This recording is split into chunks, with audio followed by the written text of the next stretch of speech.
Okay, hey guys. What I'm going to show you today basically is how I redesigned the challenge mode slightly. You understand that the board normally for the game is 5x4, right?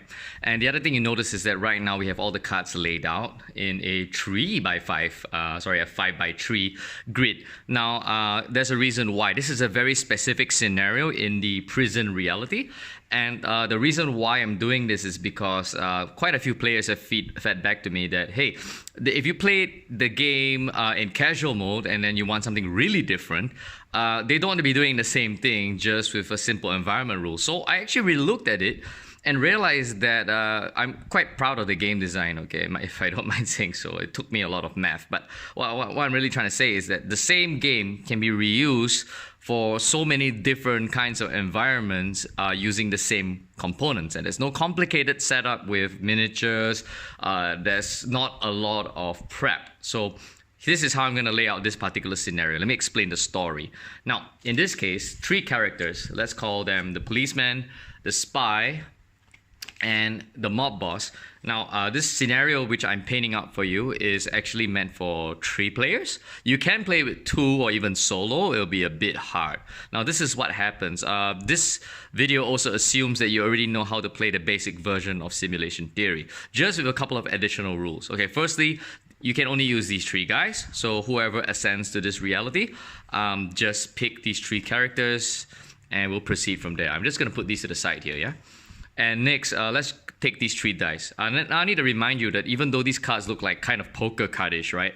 These are placeholders because in the final version of the game, every individual card, which is 25 cards per reality, they're all going to have their own beautiful illustrations of backgrounds. But of course, we're not showing them because that's a heap of spoilers. And not to mention, we're going to have character standees as well as nicer art for the entire character. So if I'm editing this video, you're going to see it pop up right now. Anyway, just imagine these 3 dice which I'm holding. These are XI units. They are robotic police officers. And the thing is that right now in the prison, the maximum security floor has been breached, and now they can access this hidden floor called level 44. It's a black site, and inside this black site, illegal brain experiments are going on where these 3 guys woke up. Now, the 3 characters basically are trying to figure out how to get out of the prison, but none of them remembers even being brought in because everybody that went even to Supermax went under. They went to the medical center, they didn't wake up, they woke up in their cell. And now that somebody has disrupted the prison's security, the whole thing's in lockdown, so right now they are trying to get out. Now, the game is still the same. Each player will take their turn at the same time. They will select one of these cards, except here are the rules. Everything is face up, as you can see, so everybody knows exactly where everything is. And the next thing is that the layout is very specific. 4-3-2-1 EQ, 3-2-1 MQ, and BQ 4-3-2-1 down here. Now, there's a very simple reason for this. I figured out basically that if we use the other 3 characters, it's going to be a bit too simple. And another rule to bear in mind, you cannot pick a card which is surrounded on 4 sides. Very similar to adventure mode. So you can't pick this card, or this card. You have to get rid of this card first. Now, here's the major difference. When you defeat a challenge in this scenario, you get to move the card. You don't keep the challenge, you get to move the card somewhere else. Imagine this is a 5x5 grid. You can move the card here, you can move the card down here, here, here, here, here. And as a result, you end up blocking this card. Okay? So that's one thing you need to remember. You still get your treasure still randomized, except the exit is here. Now, the next thing to do with the setup is very simple. Take 0, IQ 1, 2, 3, 4, and put them in a stack on top of the exit. You need to defeat the challenge on top of the pile before you can get the next one. But bear in mind that when you move cards, when you defeat this challenge, it gets moved somewhere else here. And if you defeat any of these challenges, you can also put them on top of other cards, making it very difficult for the other players to advance. Okay, so I figured this out in about 2 hours already. So this is how the game is going to work. Each turn, right, you see these 3 dice. They will basically do a check. If the number on the dice, in this case it's 1, is higher than the card underneath it, it destroys the card and moves to the card on its left. Now, this means that the XI units are using decontamination protocol, which is a nice way of saying kill everybody that moves, right? So these robots are going to terminate all the cards that way while the players are trying to figure out how to get to the exit. They can choose to work together or screw each other. It doesn't really matter. And what happens in this case is that when you hit a 1, the cards will do the check again. It will advance to the left, destroy these 3 cards. These are put back into the box. They're not put back into circulation. And the next thing that's going to happen is that when it hits a 2, if it cannot defeat the card underneath it, you increment the dice by 1.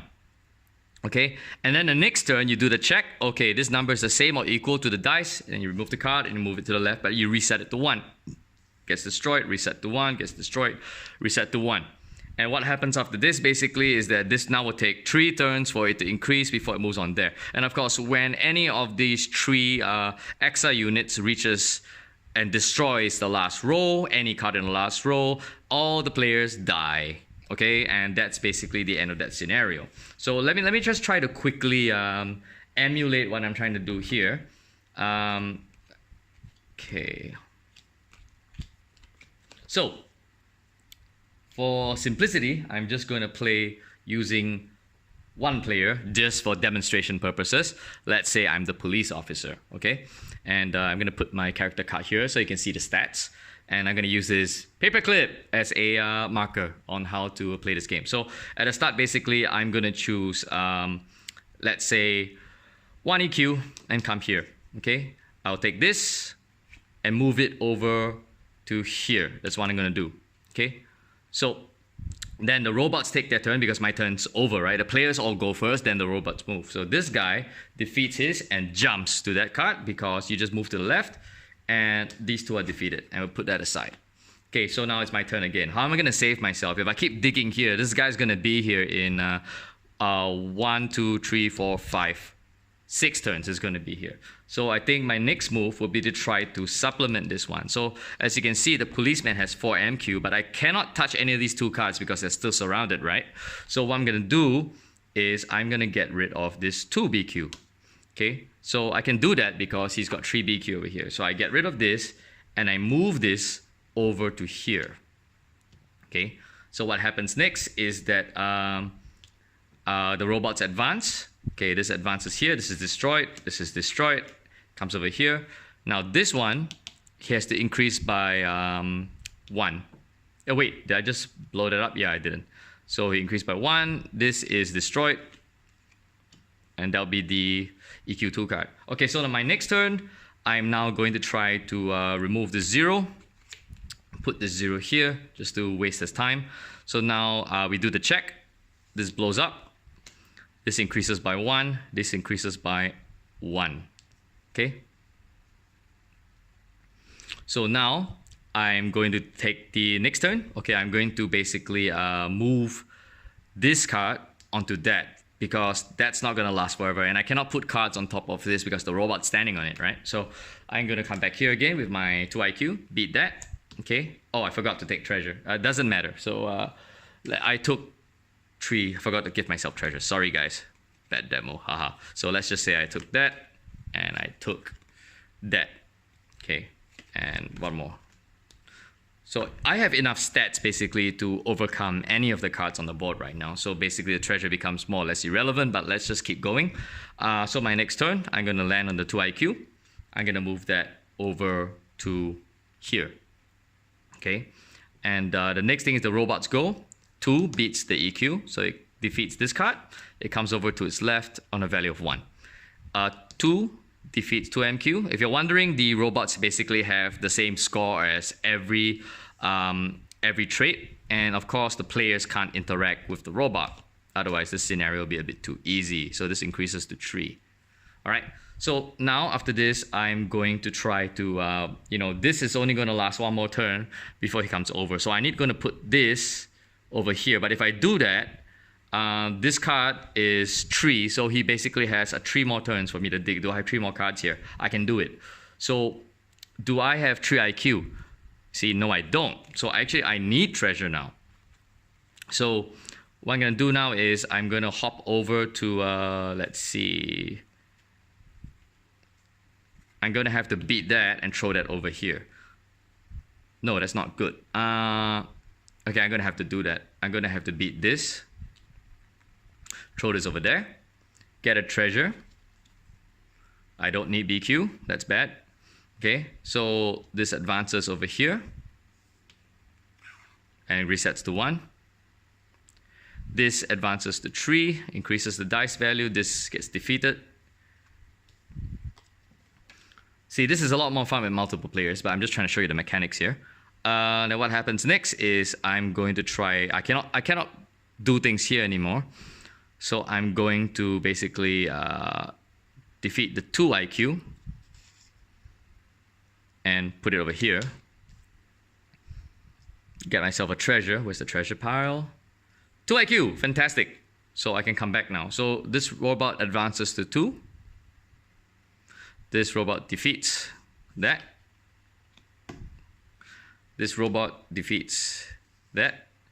Okay, when I say you can't interact with the robots, doesn't mean you can't pick that card though.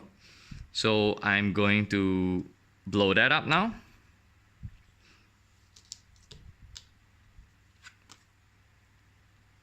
See, the robot might end up blowing it up for me, but I have a 2 IQ. So what I want to do is to actually be the last person here when that exit is on.